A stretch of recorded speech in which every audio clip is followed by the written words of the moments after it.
Nakapagpiyansa na ang dating Director General ng Philippine National Police, Alan Purisima, sa Sandigang Bayan para yan sa kasong graft at tinatawag na usurpation of public function kaugnay ng pagkakasangkot umano niya sa operasyon sa Mama Sapano, Maguindanao.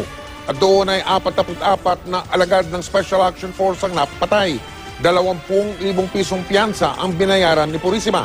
Hindi siya nagpa-mugshot o nagpakuha ng litrato, pero nagbigay siya ng mga ID picture sa korte. Tumangging magbigay ng pahayag si Purisima.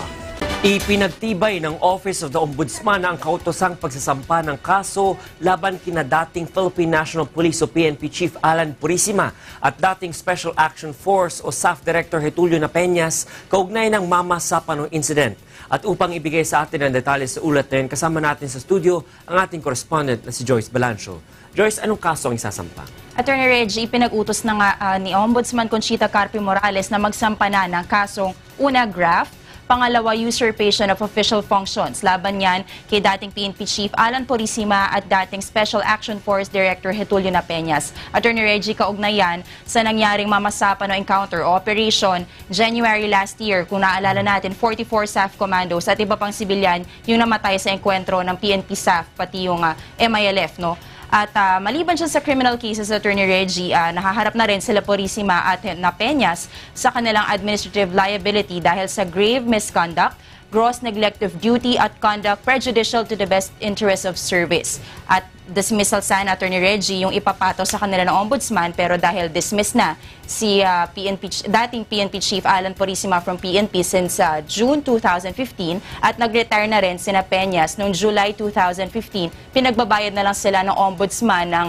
alternative penalty katumbas ng isang taon na sahod nila sa PNP. Hindi na rin sila maaaring makakuha ng retirement benefits at hindi na rin sila pwedeng humawak pa ng kahit anong posisyon sa gobyerno. Attorney Reggie, dun sa order ng Office of the Ombudsman, sinabi nila na nagpasa nga na motion for reconsideration yung kampo ng dalawang to, pero dininay na nila ito. Paliwanag ng Ombudsman, nilabag kasi ni Purisima yung chain of command ng PNP nung mismong actively nag-participate siya dun sa execution ng Oplan Exodus sa Mama Sapano, Maguindanao, kahit siya ay suspended ng Office of the Ombudsman. Kung maalala mo, Attorney Reggie, December 2014 pa siya suspended, supposedly until June yan. Pero yung nangyaring execution ng Oplan Exodus, it was during the time that he was supposedly suspended. At maliban dyan sa suspension order, meron din siyang cease and desist order or in-issue si OIC ng Philippine National Police na si Leonardo Espina that time.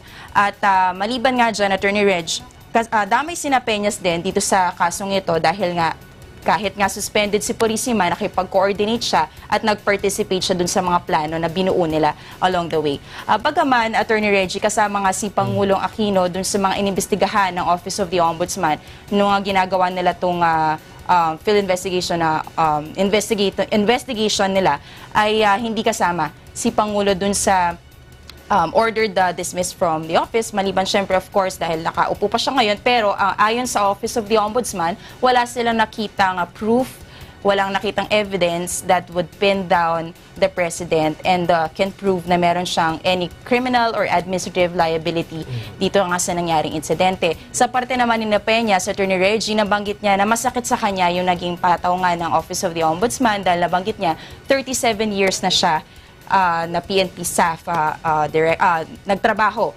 under the PNP SAF at ginawa lang naman daw niya ang kanyang trabaho at sumunod lang siya sa utos ng Presidente dahil si Presidente naman daw yung nag-authorize kay Purisima para planuhin at i-execute itong mga planong to. At sabi rin niya na kung sana siya parang hindi naintindihan ng Ombudsman yung kanyang side dahil nagpasa siya ng motion for reconsideration at sinabi nga niya na ang naging participation lang naman is sumunod lang siya sa utos pero parang hindi siya pinakinggan or hindi siya kinatigan ng Office of the Ombudsman. Sa part naman ni former PNP Chief Alan Purisima, hindi pa siya nagbibigay ng pahayag. We were trying to contact him, hindi siya sumasagot sa text at tawag, so hindi natin alam kung ano yung kanyang statement dito sa issue na ito. Joyce, kailan mag-i-issue ng warrant of arrest para dun sa dalawang kakasuhan? As of this moment, Attorney Reggie, ang meron pa lang tayo is order for filing. Okay. So we check today, hindi pa naman siya formally filed sa Sandigan Bayan. So, hindi pa natin masasabi kung gaano katagal din before ma-file sa Sandigan Bayan at kung gaano katagal from that point on na mag-issue ng warrant of arrest sa Sandigan Bayan. Kasi alam naman natin, may probable cause on the side of the Ombudsman, pero the Sandigan Bayan will still have to do their own determination of probable cause sa cases. Joyce, itong sina Peñas, nakuha natin yung pahayag niya, no?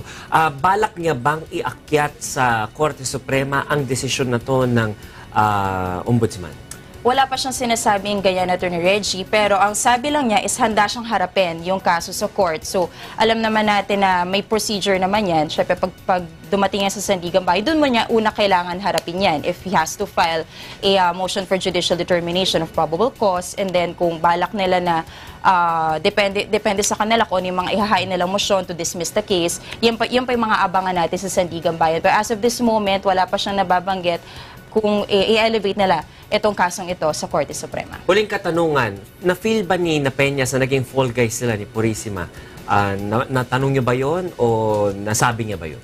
Well, from the very beginning naman, Attorney Reggie, lagi sinasabi ni Peñas is fault to ni President Aquino dahil ano naman ang gagawin niya kung binigyan siya ng order. In fact, nung naalala ko dati, nung ina-interview siya ng media, nabanggit niya na sila nga dalawa mismo ni Purisima directly reporting to the President. Pumunta sila mismo sa Malacanang to update the President dun sa mga planning, paano gagawin yung execution. So parang para sa kanya, teka lang, bakit kami yung nadedehado ngayon? Hindi ba, ano magagawa ko? I'm just a pawn, diba?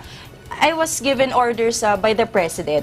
Of course, he's the President. I have to follow the orders, diba? So, yun ang lagi niya sinasabi na masakit para sa kanya. Kasi o nga naman, he worked for PNP SAF for 37 years at dahil lang dito, siya ay mawawalan ng retirement benefits for the entire life niya.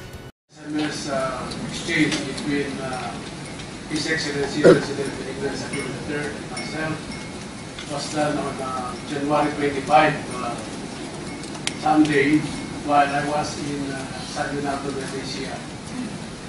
The first text message sent to His Excellency was sent at January 25, 5:45 a.m. Sunday. And the body of the text is like this. Sir, good morning. For info, sub-elements implemented offline against high-value targets. As of now, results indicate that Marwan was killed and one SAF trooper wounded. The body of Marwan was left behind, but pictures were taken. The troopers are now in global phase and progress report to battle. At 7:36, His Excellency replied, "Why was it left behind the other two targets?"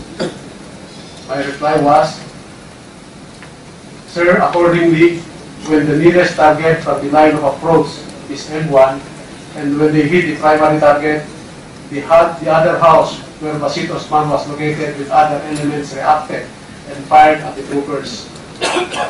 There were about 15 to 20 armed elements. It was about 4:30 a.m. and it was decided that they pull out after gathering pictures and other evidences. They were not able to reach the secondary targets, sir." The reply of the President, if I remember correctly, 160 SAF troopers were directly involved in this operation, plus provisions for other PNP and AFP units to assist. The terrain is flat and clear as opposed to upland, forested, or jungle terrain. Why could they not contain and or overwhelm the 15 to 20 member opposing force? Are they still in contact with the other two other targets? If not, and the opposing forces escape, are we now back to square one? I reply, Your Honor, they are presently in contact with the reinforcing elements from BIFF.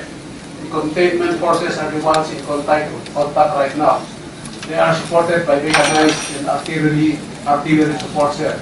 Yes, sir. That message, Your Honor, was taken from the SMS of Lieutenant General Guerrero when we were asking for support from the armed forces. So next, so you reported that there was support. Next, you answered the local target. This is just a continuation, Your Honor. The local target facilities group, the first group that were engaged by the main effort group. And His Excellency's reply, review your earlier and latest text. They differ as to which was engaged first. My reply, Your Honor, I mean, sir, the first target was M1, where they were able to neutralize first. The group of Basit retaliated, which was 100 meters away. At 10:16 a.m., His Excellency replied, Basit should not get away. At 11:38, Your Honor, I sent a text message again, already advised her, but as of the moment, the main effort is withdrawing, and according to Director IG, we still have our contact with and we'll give them again, sir. Did you mean contact with Our contact with our asset, Your Honor, the asset of IG, still maybe in contact with the group. That's what I meant. And then at 6:20 p.m., I reported again SMS.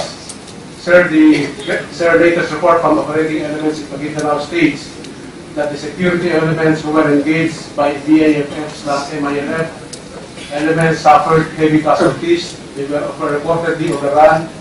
CCH and international monitoring team are in the area retrieving casualties. The main effort is still in the process of rendezvous with other SAF and AFP elements. That's my last message, Your Honor.